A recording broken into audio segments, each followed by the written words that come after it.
주옵소서. 성령 하나님께서 날마다 말씀과 함께 살아갈 수 있는 그런 은혜가 풍성하게 임하게 하여 주옵소서. 존귀하신 우리 주 예수 그리스도 이름으로 기도드리옵나이다. 아멘. 자랑스러운 그리스도의 일꾼입니다. 성경상에 가장 자랑스러운 인물을 뽑으라면 누구를 뽑을 수가 있겠습니까? 우리 성도님들 한번 생각해 보세요. 성경에 많은 인물이 나오죠. 그 시대에 하나님께 쓰임받았던 훌륭한 일꾼들이 많이 나오는데 누구를 나는 성경에서 가장 자랑스러운 인물이라고 일꾼이라고 그렇게 말할 수가 있을까? 아마 각자에 따라서 달리 생각을 할 수가 있습니다. 그렇다고 치면 그러면 이제 중요한 것은 이 시대에 가장 자랑스러운 하나님의 일꾼이 누가 되어야 되겠는가? 이 시대는 여러분 내가 하나님 앞에 가장 자랑스러운 일꾼이 되어야 될 줄로 믿습니다. 내 자신이 되어야 되는 거죠. 네, 이것이 중요한 것입니다.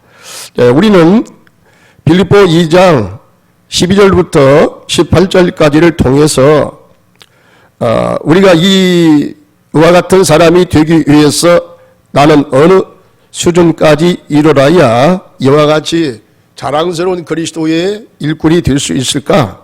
여기에 대해서 귀한 교훈을 받기를 원합니다. 여기서 보면은 어떻게 해야 우리도 자랑스러운 주님의 일꾼으로 쓰임을 받을 수가 있을까? 첫째는 꿈과 비전을 가져야 된다. 이렇게 성경적인 권면의 말씀을 받습니다.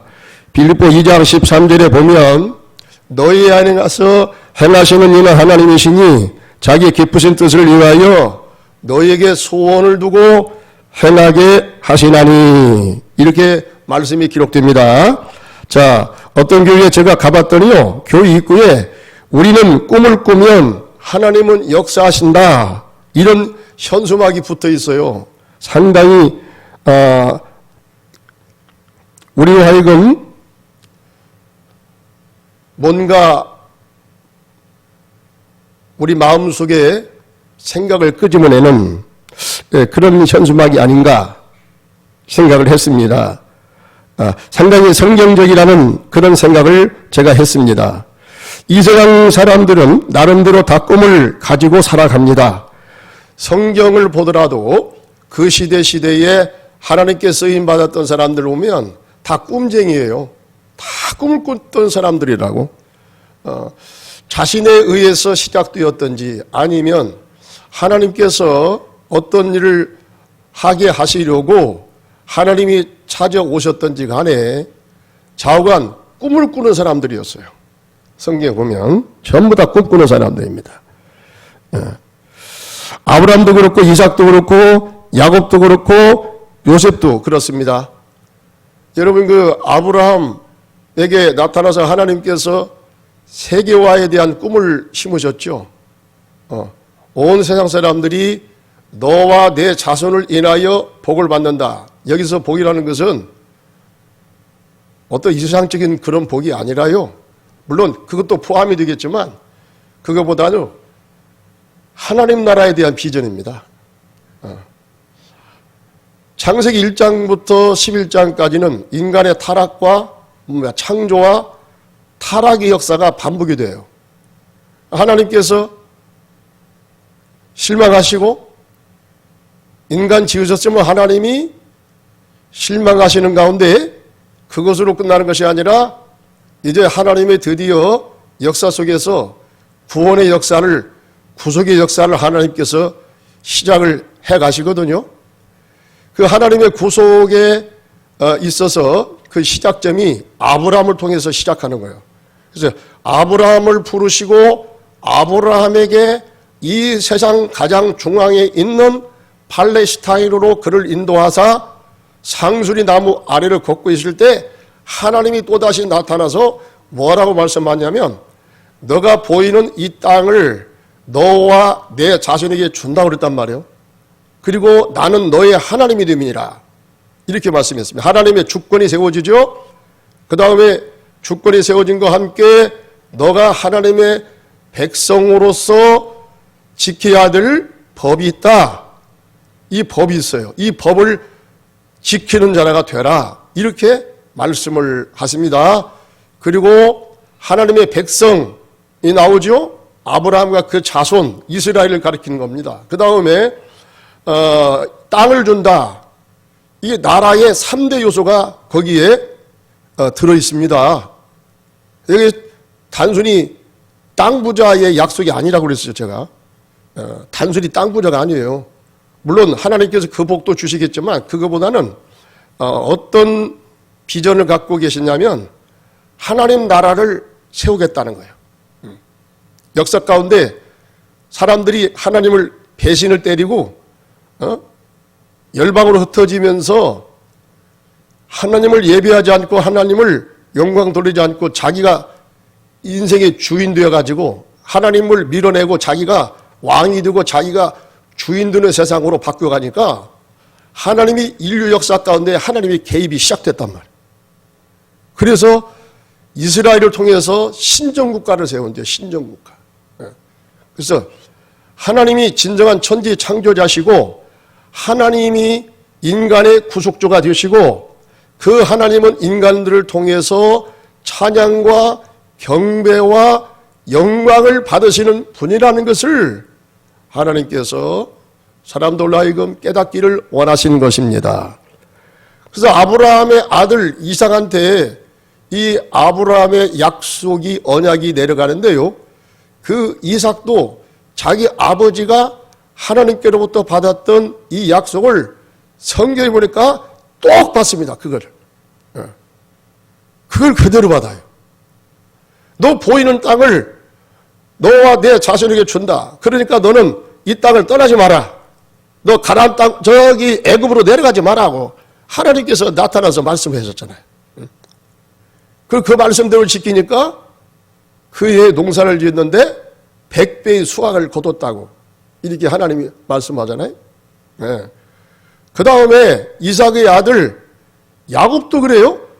야곱도 바다마람으로 가다가 루스 땅에서 한밤을 자고 가는데 그때 꿈속에서 하나님이 나타나가지고 뭐라고 했냐면 야곱아 두려워하지 마라. 너가 누운 땅을 너와 내 자손에게 주리라. 하나님이 또 말씀했어요. 똑같은 계시의 말씀이 들립니다. 여러분 이것은 이제 언약의 백성으로 계속해서 이 언약이 약속이 흘러가요. 그러면서 그 이제 다윗 시대에 와서는 하나님이 뭐라고 하냐면 구체적으로 말씀합니다. 너 낳은 씨를 통해서 네 자손을 통해서 영원한 하나님의 통치가 이루어지게 한다. 이게 다윗의 후손이 누구겠어요? 메시아 예수 그리스도를 가리키죠. 그래서 성경은 말합니다. 다윗의 자손 예수 그리스도의 계시다. 세계라. 이렇게 마태복음을 시작하잖아요. 자, 성경의 계보가 이렇게 이어집니다. 자, 뭐 요셉도 그렇고 다윗도 그렇고 다 전부 다 이 하나님께서 비전을 주시는데 그 비전이 어떤 비전이냐? 하나님 나라에 대한 비전이에요. 하나님 나라. 그러니까 너희가 이 세상에서 잘 되더라도 사업을 해서 잘 되더라도 너희는 항상 선교적인 비전을 가지고 가야 된다. 이렇게 말씀했어요. 이스라엘 백성들은 신정국가를 세워야 되고 이 열방에다가 하나님의 주권을 선포해야 돼요. 그 주권을 선포하도록 하기 위해서 하나님은 애굽에서 하나님의 기적을 통해서 그 백성을 구속하셨죠. 능력으로 이끌어 주셨죠. 하나님이 누구인가를 보여주신 겁니다. 홍해바다를 기적으로 건넜죠. 하나님이 누구인가를 보여주신 거예요. 나 여호와는 거룩하다. 나 여호와는 스스로 있는 자다. 나 여호와는 전능자다. 나 여호와는 너희를 구속하여 낸 구속주 하나님이다. 마찬가지로 너희를 그렇게 했던 것처럼 이제 온 세상 사람을 다시 하나님 나라로 바꾸겠다는 거예요. 이것이 하나님께서 가지신 하나님 나라에 대한 비전이요 하나님의 계획이었던 것입니다. 우리 믿음의 사람도 마찬가지입니다. 오늘 이 시대에 여러분 우리가 교회를 섬기고 또 우리가 세상 속에서 어떤 일을 하고 살아가더라도 궁극적으로는 우리의 목표가 무엇이 되어야 되느냐. 오늘 예수 믿는 사람들 속에요, 주의 성령께서 우리가 기도할 때에, 말씀의 은혜를 받을 때에, 주님을 더 알아갈 때에 하나님은 우리 속에서요 성령을 통해서 찾아오시고 말씀하시고 비전을 심어주시고 꿈을 꾸게 하시는데, 그 꿈이 어떤 꿈이냐? 어느 데 가서 땅을 사가지고 땅 부자가 되어라, 그거 아니에요. 단순히 그걸로 끝나는 게 아니에요. 그것만 바라보면 그 사람은 시시한 사람이에요. 그 사람은 하나님을 제대로 모르는 사람이고 아직도 하나님과 함께 동행하는 사람이 아닌 겁니다. 하나님이 함께 하시고요, 하나님이 비전 심어주는 사람은요 반드시 성령을 통해서 그 나라에 대한 꿈을 꾸는 거야. 내가 어떻게 하면 선교사가 되어서 어떻게 하면 열방에 다니면서 하나님의 이 생명의 복음, 구원의 복음을 전할 것인가? 내가 그 하나님의 그 위대하심을 선포할 것인가? 여기에 대한 꿈을 꾸게 되는 줄로 믿습니다. 여러분, 하나님은 이 꿈을 통해서 지금도 일하십니다. 아멘. 하나님은 지금도 꿈을 통해서 역사하십니다. 이 꿈꾸는 사람을 통해서 여러분 지금도 하나님께서 함께 하시고 당신의 살아계심과 인간을 살아가시고 인간을 다시 구속으로 인도하시는 하나님의 그 구원의 열정을 불러일으켜 주시는 것입니다. 2차 세계대전에 황폐한 덴마크를 다시 부강한 나라로 일으켜 세운 사람은 그룬트비 목사님이었습니다. 지금도 그분의 동상이 덴마크 국립도서관에 서 있습니다. 그분이 하신 말씀 중에 유명한 말씀이 있습니다. 덴마크 교사 및 지도자들이여, 우리가 덴마크 청소년들의 가슴을 갈자. 그러면 그들이 덴마크의 황무지를 옥토로 갈 것이 아니겠느냐. 그래서 전국 곳곳에 국민학교를 세우고 먼저 청소년들의 마음을 갈고 그들에게 꿈을 심는 일을 열심히 했습니다. 그 결과 오늘날 그 덴마크를 세계적인 낭능국가, 복지국가, 선진국으로 만들게 되었던 것입니다. 그래서 세계 사람들은 다 말합니다. 덴마크사를 아는 사람들은 다 말합니다. 오늘날 저렇게 덴마크를 잘 사는 나라, 선진국으로 세운 기초 설계사가 누구냐? 이 그룬트비 목사님이에요. 이 그룬트비의 이 뭡니까? 강의를 듣고 감동을 받은 사람이 예비역 대량 달가스가 여러분 일어서 가지고 같이 서로가 의기투합해 가지고 다 쓰러진 덴마크를 다시 세웠잖아요. 그 위대한 역사가 여러분 이 그룬트비 목사님이 기도하면서 비전을 받고 하나님으로부터 그런 감동을 받아서 꿈을 받아서 덴마크를 위대한 나라로 세우게 되었다는 것입니다. 꿈 있는 사람은 그 사람의 특징은 뭐냐? 그는 범사에 의욕이 넘치고 긍정적인 사람이 되는 것입니다. 마치 여호수아와 갈렙처럼 지금이 아무리 불리하고 힘든 상황을 만났다 할지라도 단순히 그것만 보는 게 아니고 그 가운데서 역사하시는 하나님을 바라보는 믿음을 잃지 않습니다. 그래서 하나님을 바라볼 때 항상 긍정적인 생각을 갖게 되는 것입니다. 그래서 하나님은 이와 같이 당신을 바라보시고 믿음과 비전과 꿈을 가지고 나아가는 사람을 통해서 하나님은 그들과 함께 하시고 그들을 통해서 역사 가운데 하나님의 위대하신 창조 역사를, 구속의 역사를 이루어가게 될 줄로 믿습니다.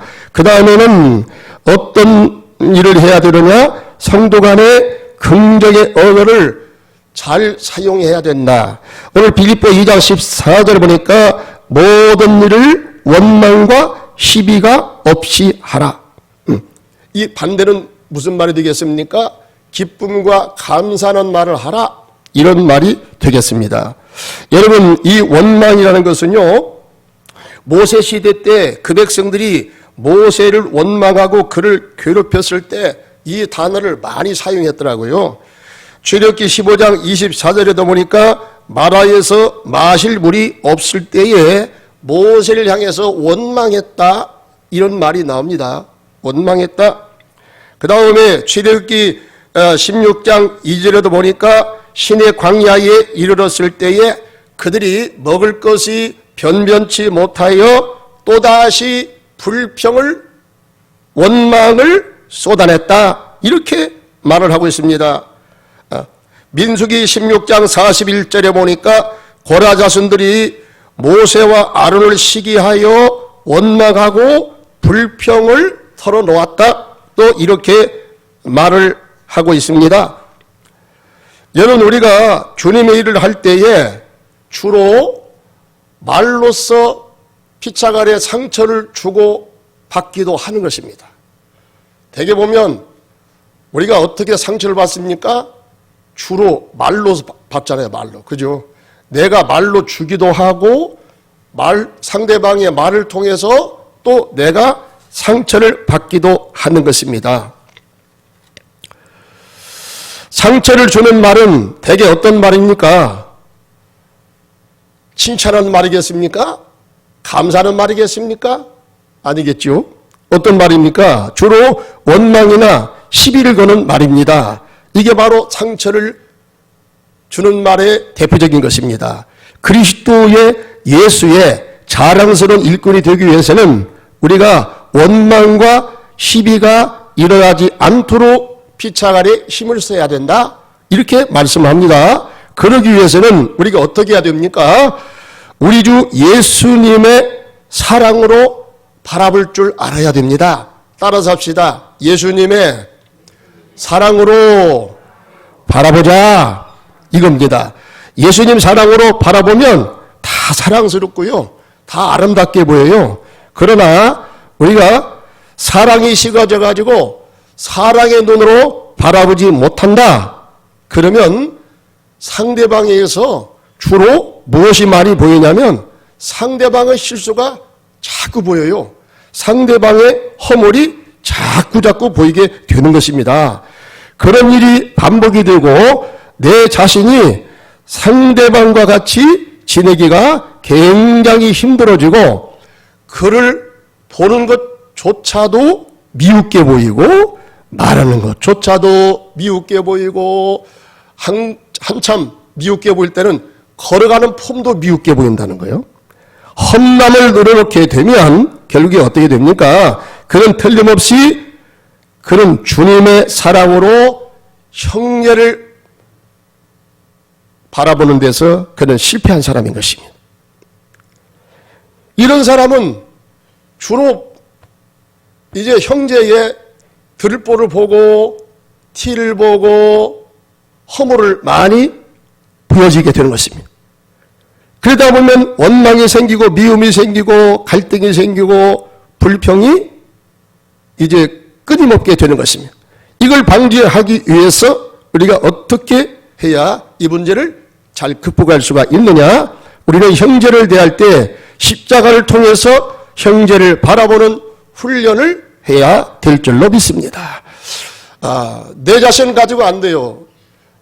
나의 생각을 가지고 나의 그 기본 내 마음을 가지고 상대방을 대할 때는 틀림없이 내가 상처를 받을 수가 있고요. 내 마음에 안 좋은 생각이 떠오를 때가 있습니다. 그러므로 이 문제를 우리가 십자가를 통해서 자꾸 형제를 바라볼 줄 아는 이런 훈련을 우리가 자주 해야 될 줄 믿습니다. 그러니까 그 순간마다 미웃게 보인다? 그럴 때마다 입으로 선포하십시오. 예수 그리스도의 십자가를 세워 주시옵소서. 주님의 십자가를 통해서 바라보게 하여 주시옵소서.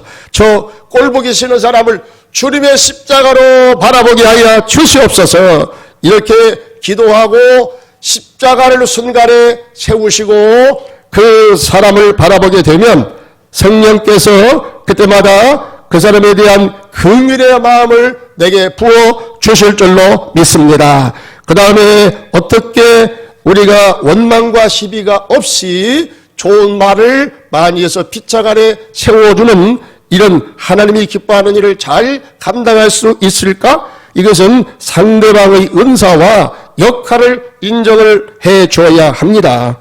상대방의 현재 하는 일을 얕잡아 보거나 또한 경쟁의 대상으로 여기면 그 사람에 대해서 시비가 끊임이 없고요, 원망과 불평이 잘 나오게 되는 것입니다. 우리가 여기에서 벗어나기 위해서는 어떻게 해야 되냐? 우리는 상대방의 위치와 역할을 존중히 여겨주고 아껴주고 세워주는 그런 일을 잘해야 됩니다. 여러분, 초대교회 때요, 사도 바울과 예수님의 제자들 사이에 이제 갈등이 생길 수 있는 충분한 여러 가지 이유들이 많았어요. 많았습니다. 출신 자체부터가 틀려요. 성향도 틀립니다. 그들의 가치관도 틀립니다. 그런데 이제 그 오해를 불식시키고 이 사도 바울이 예루살렘에 올라가서 그 기라성 같은 예수님의 제자들과 조우해서 서로가 교제의 약속을 나누며 우리는 그리스도 예수 안에서 서로 하나 된 형제라는 것을 어떻게 그들이 같이 인식하고 어떻게 주님을 위한 하나님 나라를 위해서 사역을 같이 열심히 할 수가 있었느냐? 그 비결이 뭐냐? 중보자, 그 시대에 아주 탁월한 중보자였던 바나바의 역할이 컸죠. 그래서 바나바가 이 사도 바울을 데리고 여러분 예루살렘에 올라갔잖아요. 그리고 예수님의 제자들에게 그동안 바울이 회개하고 어떤 일을 해왔는가 이 사실을 알렸어요. 그리고 바울의 훌륭한 점을 이야기했습니다. 그래서 예수님의 제자들이 바울에 대해서 아주 오해가 많았고 갖는 곱지 않은 그 시선들이 많았는데 그런 것들을 다 불식을 시켜버렸어요. 그래서 뭐라고 거기서 예루살렘에 올라가서 최종적으로 서로가 그리스도 예수 안에서 교제를 나눈 다음에 그들이 어떻게 서로 이야기합니까? 이제 우리는 그리스도 예수 안에서 서로가 하나 된 것을 우리가 충분히 알았다. 상대방을 알았다. 이렇게 말씀하거든요. 갈라디아서에 보면은 사도 바울이 이렇게 고백을 해요. 내가 누구를 통해서 복음을 배운 것이 아니고 나는 직접적으로 성령의 계시와 감동을 통해서 주의 말씀을 들었고 또 더군다나 다메섹 도상에서 부활하신 예수를 나는 직접 만났고 그분을 통해서 나는 비전을 받았고 나는 이 복음을 받았다. 나는 제자들을 통해서 솔직히 받은 건 아니다. 교육받아서 내가 된 것은 아니다. 그러나 내가 받은 계시의 복음이나 예수님을 통해서 직접 들었던 예수님의 제자들이 가지고 있었던 복음이나 우리가 똑같음을 알았다. 그러나 우리는 사역의 길이 다를 뿐이다. 나는 이방인을 위해서 부르심을 받은 사도요. 예수님의 제자들은 국내용 사도들이다. 그래서 우리는 피차 아래 갈 길이 다른 것을 인정했지 서로가 틀린 사람이 아니다. 우리는 서로가 같은 비전을 품고 같은 말을 하고 같은 일을 하는 하나님의 종들이다 해서 서로가 교제의 악수를 하고 서로가 부둥켜 안고 서로가 기뻐하고 하나님 앞에 감사 영광을 올려드리게 되었던 것입니다. 여러분, 이와 같이 우리가 공동체에서 나오고 뜻이 다를 수가 있어요. 어떻게 똑같아요? 형제도 달라요. 부자 간의 관계도 여러분 뜻을 달리할 수도 있는 것입니다. 그러면 이와 같은 서로가 다름이 발견될 때에 어떻게 이 문제를 우리가 잘 해결할 수가 있느냐? 이 문제가 해결 안 되면 계속적으로 불평과 원망이 쌓일 텐데 어떻게 이 문제를 해결하느냐? 그 한 가지가 바로 뭐냐면 상대방의 은사와 역할을 인정해 주라는 거죠. 서로가 우리가 인정해야 됩니다. 아주 훌륭하십니다. 대단하십니다. 우리 집사님을 통해서 우리 장로님을 통해서 하나님이 일하시고 하나님이 기뻐하십니다. 대단하십니다. 그만만 해도 정말로 훌륭하십니다. 여러분 이렇게 자꾸 인정을 해야 될 줄로 믿습니다. 서로가 인정하고 그 사람을 통해서 일하시는 하나님을 우리가 발견하고 그 속에서 역사하시는 하나님을 찬양하고 서로가 이게 비슷하고 같은 것을 찾아내서 서로가 그것을 인정하고 긍정했을 때 아름다운 하모니를 이루고 하나님이 기뻐하는 일을 감당하며 자랑스러운 그리스도의 일꾼으로 세움을 입게 될 줄로 믿습니다. 그 다음에 제대로 된 목표를 향해서 잘 달려가야 합니다. 빌립보 2장 16절 우리 한번 다 같이 다시 한번 읽어보겠습니다. 빌립보 2장 16절 시작. 생명의 말씀을 밝혀 나의 다름질이 헛되지 아니하고 수고도 헛되지 아니하므로 그리스도의 날에 내가 자랑할 것이 있게 하려 함이라. 할렐루야. 여러분 자랑스러운 일꾼이 이루면 어떻게 해야 된다고요? 신앙의 다름질을 잘 해야 된다. 이게 자랑스러운 일꾼이 되는 거죠. 일을 잘못해가지고 일꾼이 일을 잘못하면 어떻게 자랑스러운 일꾼이 되겠어요? 그러니까 이 자랑스러운 일꾼, 일 잘하는 일꾼이 되려면 어떻게 해야 되냐? 목표 설정을 잘해야 된다는 거죠. 목표 설정. 우리가 신앙의 목표 설정 잘해야 됩니다. 목표 설정을 잘한 다음에 그 다음 두 번째로 우리가 고려해야 될 것이 뭡니까? 목표가 딱 정해졌으면 이제는 뒤도 돌아보면 안 됩니다. 옆에 좌우를 살펴도 안 됩니다. 우리는 오로지 목표만을 바라보고 질주를 해야만 되는 것입니다. 목표를 향해서 달려가는데 사력을 다해야 됩니다. 거기에 집중을 해야 됩니다. 온 힘을 기울여야 됩니다. 예를 보니까 수고도 헛되지 아니하므로 이렇게 말씀합니다. 수고란 헬라 말에 코피안이라는 말입니다. 코피안. 그러니까 우리가 여러분 자랑스러운 일꾼이 되려면요 수고를 마다하지 않아야 돼요. 우리가 수고 없이 어떻게 돼요? 다른 사람 하는 것 눈치만 보고 어떻게 하는가 한번 두고 보자. 여러분 이런 정도 가지고는요 결코 자랑스러운 일꾼이 될 수가 없어요. 어떻게 자랑스러운 일꾼이 됩니까?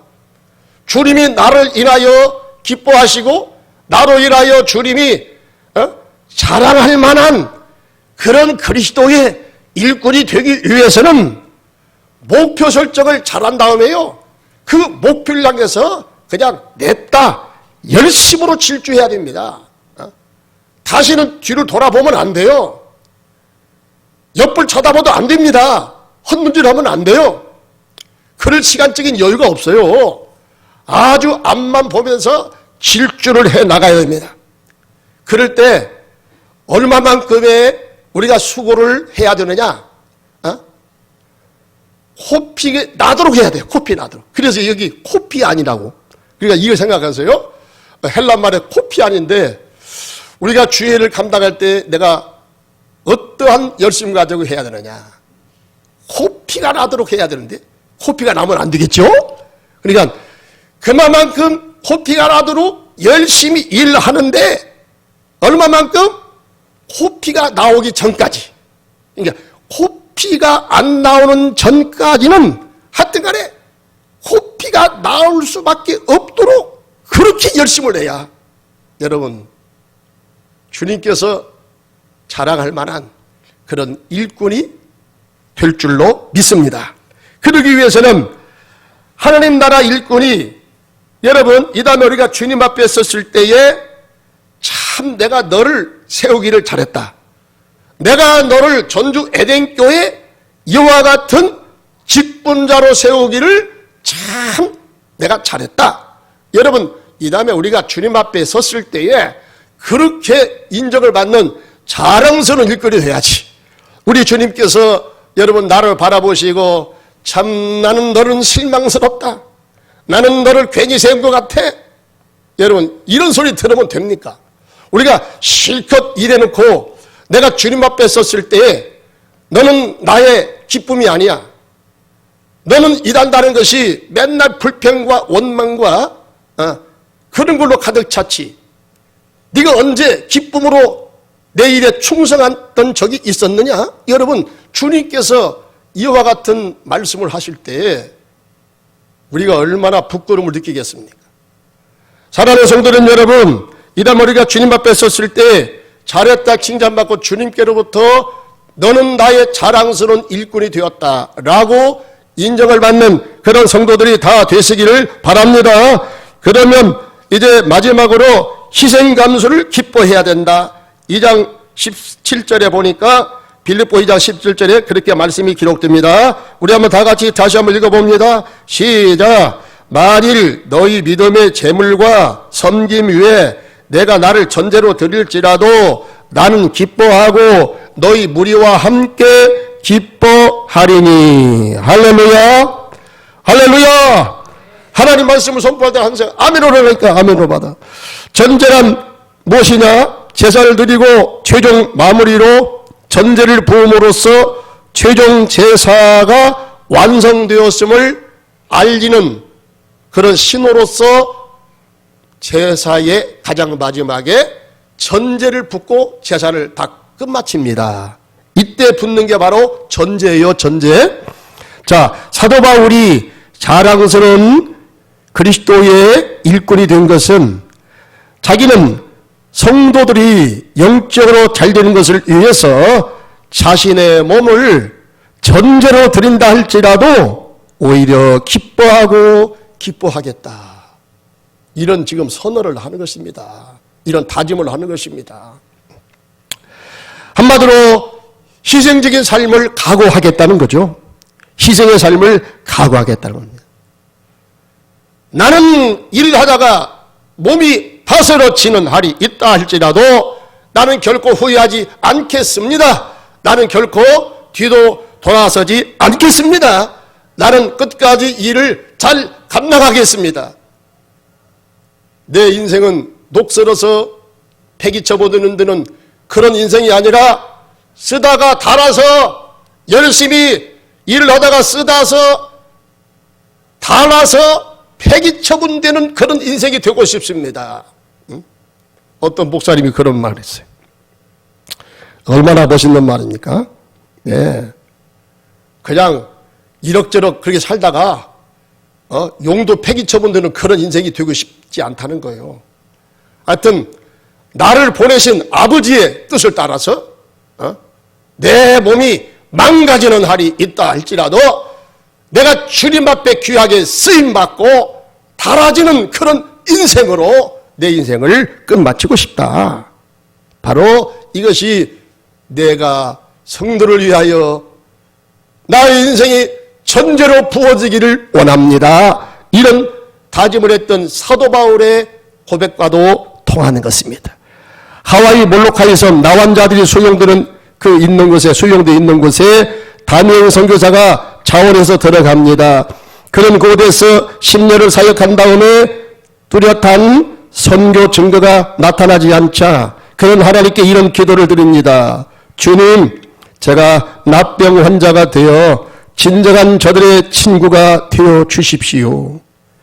1866년 4월 다니엘은 무릎 관절이 아프고 걸음마저도 자유롭지 못한 상태가 되어 갔습니다.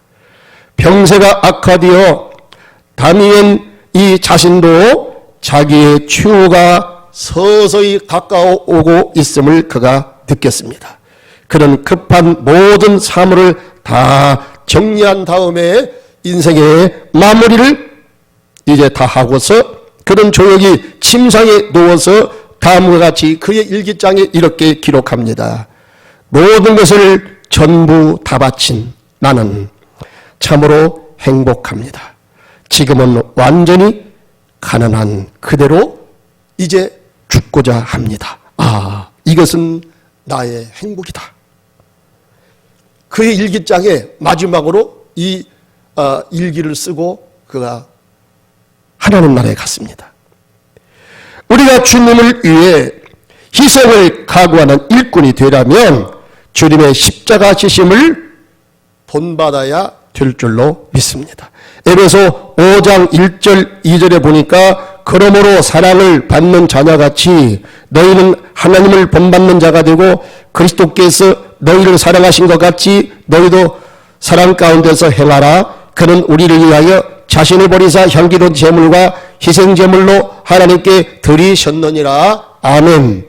주님은 아무런 조건 없이 그리고 우리가 주님을 떠나고 주님과 원수가 되었을 때 주님은 우리를 위해서 십자가에서 죽어 주신 것입니다.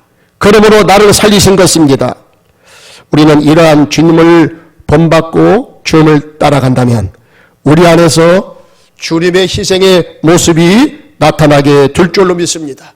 우리가 주님과 같이 똑같이 십자가에 내가 십자가에 매달려서 못을 박는 것은 아니라 할지라도 주님과 같은 모습으로 우리가 십자가의 정신으로 이웃을 섬기고 하나님의 교회를 섬기신다면 여러분 우리 가운데서 우리를 통해서 하나님은 영광을 받으실 줄 믿습니다.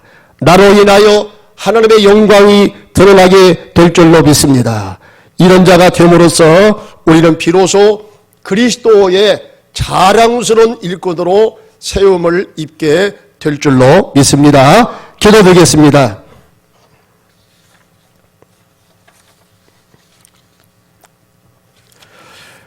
(2022년도) 우리가 한 해를 회고하고 이제 새해를 이제 맞이하게 되는 그런 시점에서 우리 한번 자신들의 삶을 지난날의 삶을 회고해 보겠습니다. 우리가 주님께로부터 받던 이 직분을 가지고 섬김의 직분을 가지고 나로 인하여 교회가 얼마나 은혜롭게 세워졌는가, 나로 인하여 다른 사람이 얼마나 힘을 얻었으며 위로를 받았으며 격려를 받게 되었을까. 아니면 나로 인하여 다른 사람이 상처를 받고 다른 사람이 힘들어하고 어려움을 당하지는 않았을까. 나로 인하여 하나님의 교회가 부흥하는데 지장은 되지 않았을까. 한번 우리 이 시간에 주님 앞에서 자신을 점검하시길 바랍니다. 성령께서 깨우침을 달라고 기도합시다. 우리가 지난 해를 회고해 보면서 내 자신의 사역 속에서 원망과 시비가 생기고 이웃과의 불쾌한 이런 관계 속에서 힘들어했을 때에 내가 그 문제를 어떻게 극복해 왔는가. 이 시간 하나님 앞에서 자신을 한번 점검해 보았으면 좋겠습니다. 하나님께서 우리에게 주신, 우리 각자에게 주신 하나님 나라의 비전을 우리가 얼마나 잘 갖고 왔는가, 하나님의 영광의 비전 따라 얼마나 우리가 충성을 했는가 말이에요. 주님께서 내게 베푸신 그 은혜는 얼마나 위대하신 것입니까? 주님이 나를 위해서 십자가에서 모진 고난을 다 참아주시고 나를 살리기 위해서 주님의 살을 지키시고 피를 쏟으셔서 나를 구속해 주신 그 은혜 앞에 섰을 때 나는 이 순간 어떠한 자세로 주님 앞에 서 있겠습니까? 우리 자신들을 한번 회고해 보시기를 바랍니다. 만약에 주님 앞에 자랑스럽지 못했다면, 자랑스럽다고 하는 이런 소리를 듣지 못한다고 한다면 오늘 이 시간에 하나님 앞에 내 자신을 주님 앞에 드리고 용서를 구하고 새 출발을 다짐하는 그런 시간이 되었으면 좋겠습니다. 주님, 나는 이런 면에서 나의 부족이 보입니다. 나의 연약과 나의 허물이 보입니다. 주님, 깨닫게 해주시고 나의 부족을 채워주시옵소서. 아버지 하나님이여, 십자가의 사랑으로 항상 생각하게 하시고 십자가의 사랑으로 일하게 하시고 십자가를 통해서 다른 사람을 바라보게 하시고 아버지 하나님이여, 다른 사람을 인정하고 격려하고 다른 사람을 축복하게 하여 주셔서 나로 인하여 하나님의 영광이 드러나기 원합니다. 나로 인하여 교회가 부흥되기 원합니다.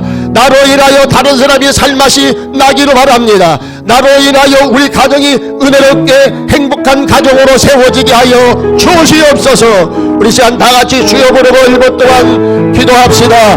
주여, 할렐루야.